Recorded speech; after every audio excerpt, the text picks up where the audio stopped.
आज हम आपको पोल स्टार हिमाचल की खास रिपोर्ट में लेकर जाएंगे देवसिद्ध में और दर्शन करवाएंगे बाबा बालकनाथ जी के। आखिर क्यों पड़ा यहाँ का नाम देवसिद्ध? क्या हर साल चैत्र महीने में मां रत्नोमाई से मिलने शाहतलाई आते हैं बाबा बालकनाथ? क्यों चढ़ावे में चढ़ाया जाता है बाबा जी को रोट का प्रसाद? यह सब हम आपको बताएंगे इस रिपोर्ट में। साथ ही जानेंगे प्रशासन द्वारा कैसे रखी जाती है लाखों श्रद्धालुओं की सुरक्षा व्यवस्था। बाबा बालकनाथ के पूजनीय स्थल को देवसिद्ध के नाम से जाना जाता है। यह मंदिर हिमाचल प्रदेश के हमीरपुर जिले के चकमुह गांव की पहाड़ी के उच्च शिखर में स्थित है। यह हिमाचल की हमीरपुर जिला से करीब 45 किलोमीटर की दूरी पर स्थित है। सिद्धपीठ में देश व विदेश से प्रतिवर्ष लाखों श्रद्धालु बाबा जी का आशीर्वाद लेने पहुंचते हैं। नमस्कार दर्शकों, स्वागत है आपका हमारी इस खास रिपोर्ट में। और इस वक्त हम हैं उत्तरी भारत के प्रसिद्ध मंदिर बाबा बालकनाथ में। और मैं आपको बताऊं, देवसिद्ध में हम यहाँ पर नीचे आपको मंदिर जो है परिसर दिख जाएगा पूरा। ये बाबा बालकनाथ का मंदिर है और बहुत ही आस्था लोगों की है। हज़ारों की संख्या में लोग हिमाचल ही नहीं पूरे भारत से यहाँ पर आते हैं और बाबा जी का आशीर्वाद लेने के लिए। साथ ही मैं आपको बताना चाहूँगी कि इससे नीचे वाली साइड जो है वो शाहतलाई वाला जो एरिया है वो अभी क्योंकि धुंध भी है, मौसम भी ऐसा है तो इतना नहीं दिखेगा, लेकिन मैं बताना चाहूँगी कि उस तरफ नीचे जो है वो शाहतलाई है।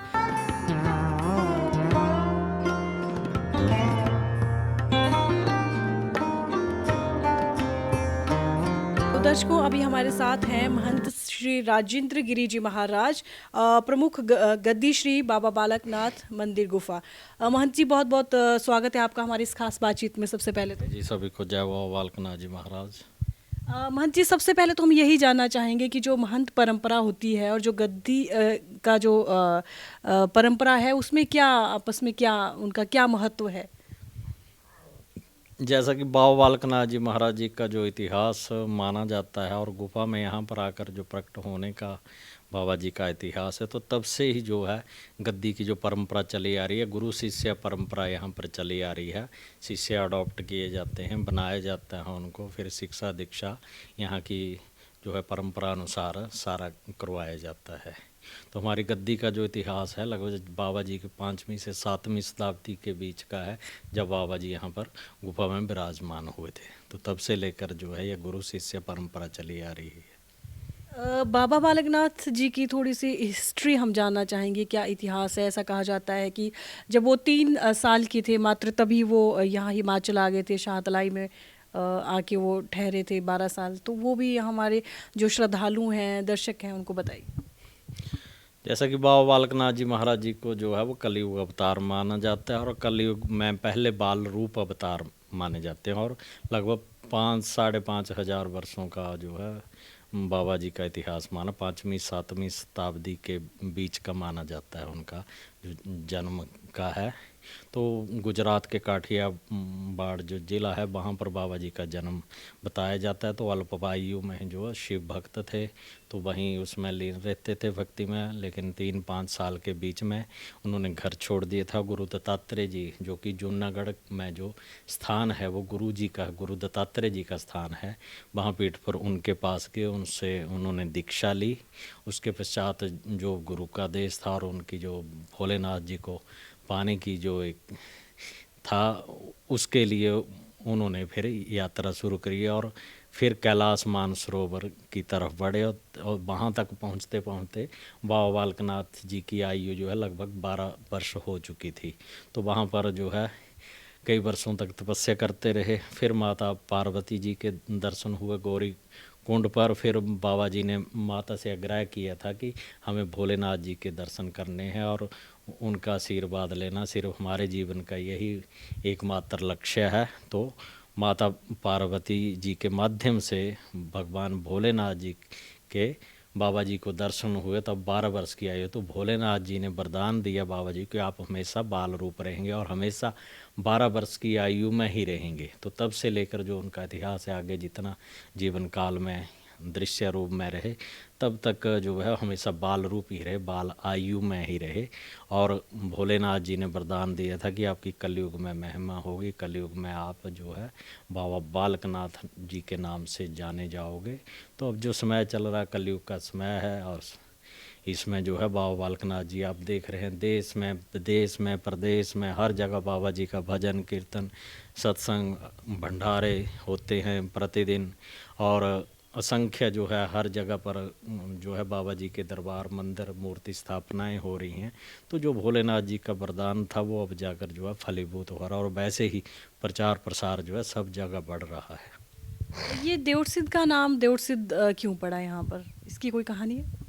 जी, देवसिद्ध कह रहे हैं कि यहाँ पर जो है जो बाबा बालकनाथ जी का जो गुफा है यहाँ पर, तो वो स्वयं तो यहाँ विराजमान नहीं थे, सिर्फ जोत के रूप में ऐसा माना जाता है कि यहाँ पर एक दिया जला रहता था, उसकी जो है लो जो थे लाइट जो थे वो दूर दूर तक जाती, क्योंकि यहाँ बियाबान सारे जंगल होते थे आसपास कोई नहीं, तो दूर से लोगों को जैसे दिखता था कि वहाँ पर कुछ पहले के समय में बिजली नहीं होती थी कि फिर देवटी जलाओ या दिया जलाए, तो वहाँ पर दिया जला हुआ, तो उसी से जो धीरे धीरे जो है इस नाम से ख्याति हुई कि वहाँ देवट है। फिर और बाबा बालकनाथ जी सिद्ध हैं, दिया है, और उसकी वजह से फिर सिद्ध हैं, तो देवट सिद्ध नाम पड़ गए इस स्थान का।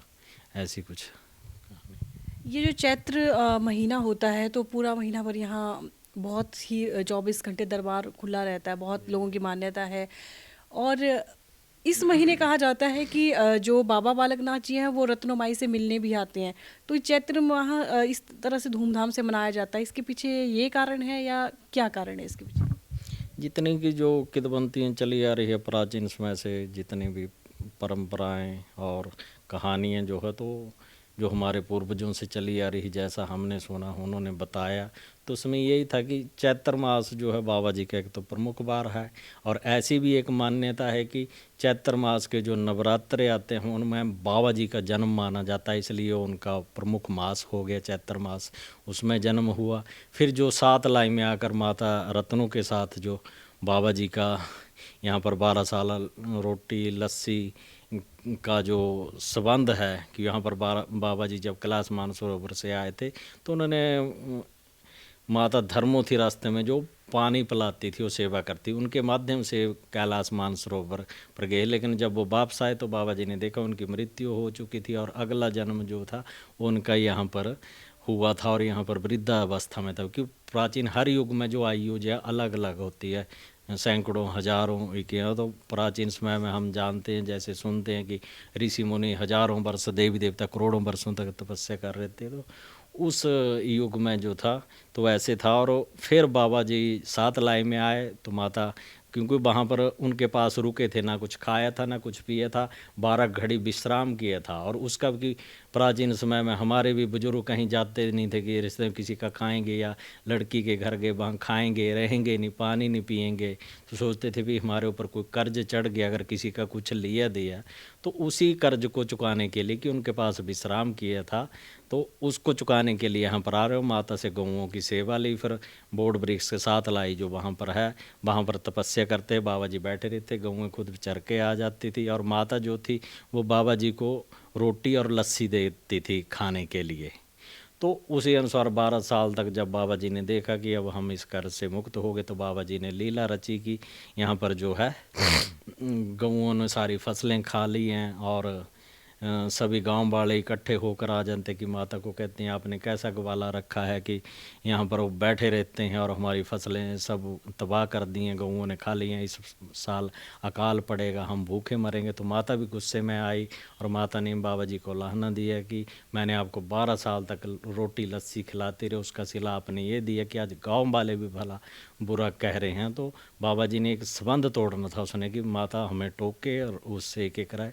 तो बाबा जी ने वहीं पर जो है चिमटा मारा और माता की जो जितनी लस्सी और रोटियां थी वो दिखाई कि माता ये रही आपकी 12 वर्ष की रोटी और लस्सी। तो हमारा पिछले जन्म का कोई संबंध था, कर्ज था, मैं उसको चुकाने के लिए यहाँ पर आया था। अब आपने मुझे उलाहना दे दिया तो हम इस कर्ज से मुक्त हुए। फिर जब सारी गांव वालों को भी कहा कि आप जाएं देखें आपके खेत खलिहान जो है वो अच्छे हैं, फसलें अच्छी होंगी, ऐसा कुछ नहीं है। जब लोगों ने देखा कि सब फसलें हरी भरी हैं, पहले से और ज़्यादा फल फूल रही हैं, तो सभी गांव वालों ने, माता ने भी बाबा जी से आग्रह किए हमसे गलती होगी, आप तो देव स्वरूप हैं। तो फिर बाबा जी ने माता को वचन दिया था कि चैत्र मास में मैं जब भी आया, जब भी आप मुझे याद करेंगे तो मैं आपसे मिला करूँगा सातला में मैं आकर, जब भी आप मुझे याद करेंगे। और उसके पश्चात बाबा बालकनाथ जी द्योट गुफा में यहाँ पर आ गए थे और यहाँ पर जो है अंतर ध्यान हो गए थे। एक महंत जी, हम जानना चाहेंगे जो बाबा जी का धूना है जो 24 घंटे चलता रहता है, उसके बारे में हम जानना चाहते हैं कि उसकी और बाबा जी के साथ क्या ऐसा कनेक्शन है, उसके बारे में जानना चाहेंगे।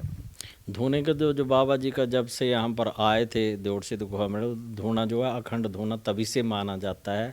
और संतों महात्माओं के साथ तो धूने का हमेशा ही संबंध रहा कि कुछ धूना ही तपते थे, उसी में करेंगे, कुछ बनाएंगे, खाएंगे, सेकें कुछ उसी धूने से। तो बाबा जी का धूना जो अनंत काल से तभी से चला रहा है। और उसकी जो विभूति है वो इतनी पवित्र और जो है पवित्र है, ताकि उसको खाने से, मस्तिष्क में लगाने मात्र से जो है विभिन्न तरह के जो है रोग दोष भय विकारों का उससे जो है नाश होता है। तो यही बाबा जी के धोने की और विभूति की महिमा है। अब हम खाने पर भी आएंगे कि बाबा जी को रोट बहुत चढ़ाए जाते हैं, क्या उनका पसंदीदा ये रोट उनको पसंद थे इसलिए चढ़ाए जाते हैं? नहीं, बाबा बालकनाथ जी तो कुछ खाते नहीं थे, खाते पीते नहीं थे, पवनाहारी है, पवनाहारी इसलिए क्योंकि उनका पवन ही आहार था। सातलाई में रहे तो वहाँ ले, लेकिन माता वहाँ जो उनको रोटी देती थी तो रोटी का स्वरूप बदल कर रोट हो गया। जैसे हमारे यहाँ चलती थी हिमाचल में तो खासकर मक्की की रोटी लस्सी यही होता था प्राचीन टाइम में खाना, उसमें ये करे तो वो रोटी का स्वरूप जो है तो उनका उसमें बदल गया। तो बाबा जी को जो है रोट का भोग लगाया जाता है। क्योंकि अगर हम हिमाचल में अब लगाएं, पहले भी जो हम लोग मानते तो अपने देवता को क्या करते थे कि नई फसल आई, फसल चढ़ाई जाती है तो उसको चढ़ाते थे, तो उसके रोटी बनाई और मीठा लगा के ऊपर शक्कर रख दिया और उसी से भोग लगा देते थे और हमारे देवी देवताओं को प्रसन्न करने के लिए। तो मुख्य जो है बाबा जी को भोग लगता है वो रोट प्रसाद और दूध का ही लगाया जाता है। अंत में हमारे जो दर्शक हैं, जो श्रद्धालु हैं, उनके लिए कुछ 2-4 शब्द आप कहना चाहें तो।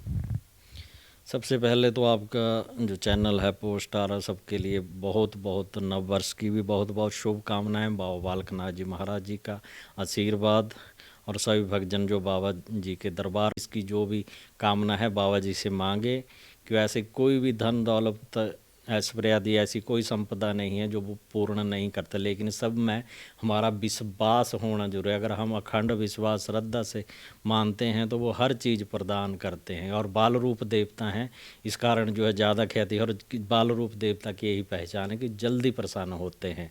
तो बाबा जी से मांगे जो भी आपकी चीज़ है वो पूरी करेंगे, क्योंकि यहाँ लाखों श्रद्धालु देश से विदेश से आते हैं तो उनको कुछ फलीभूत हो रहा है, मिल रहा है, तभी इंसान मानता है।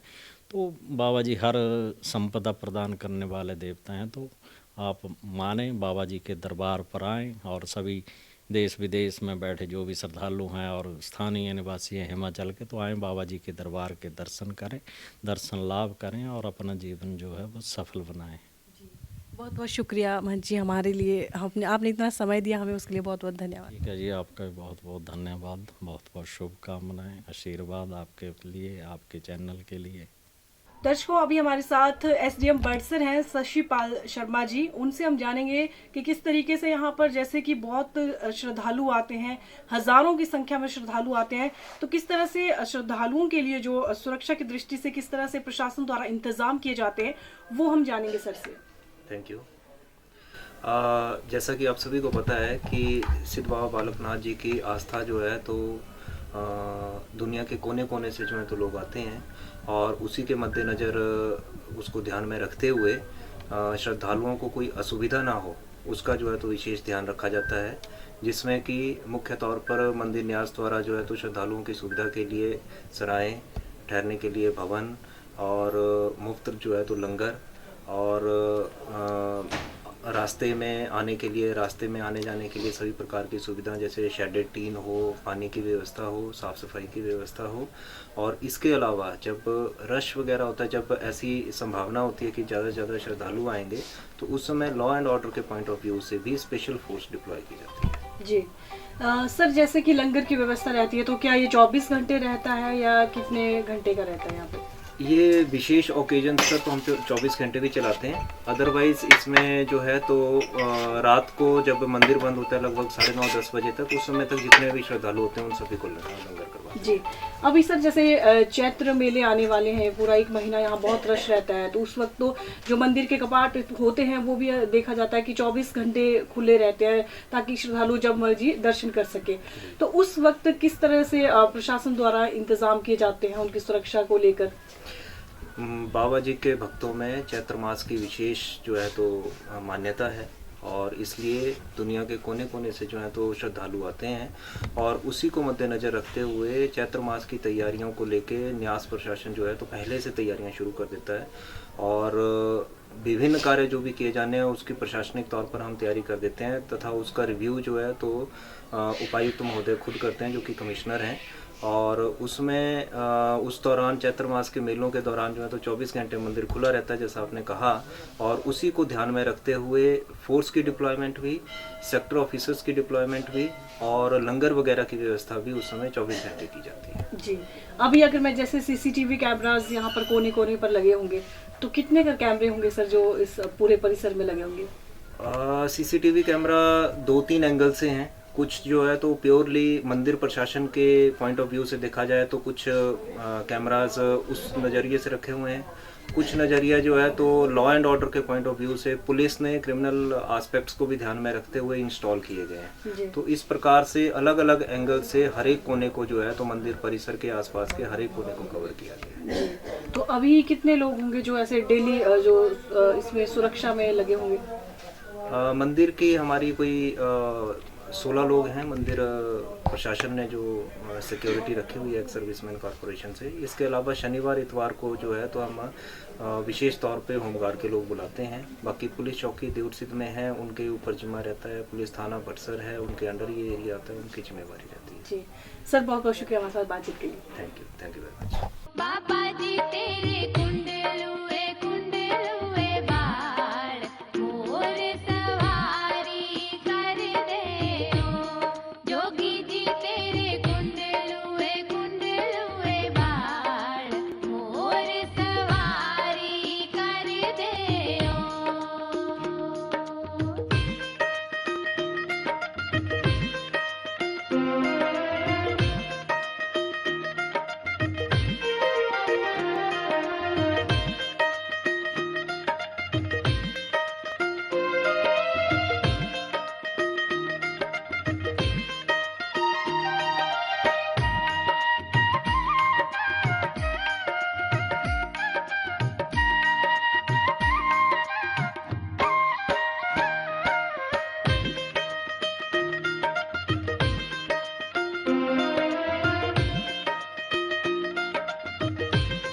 बाबा जी तुसा शक्ति दे अवतार बेड़े पार कर दे।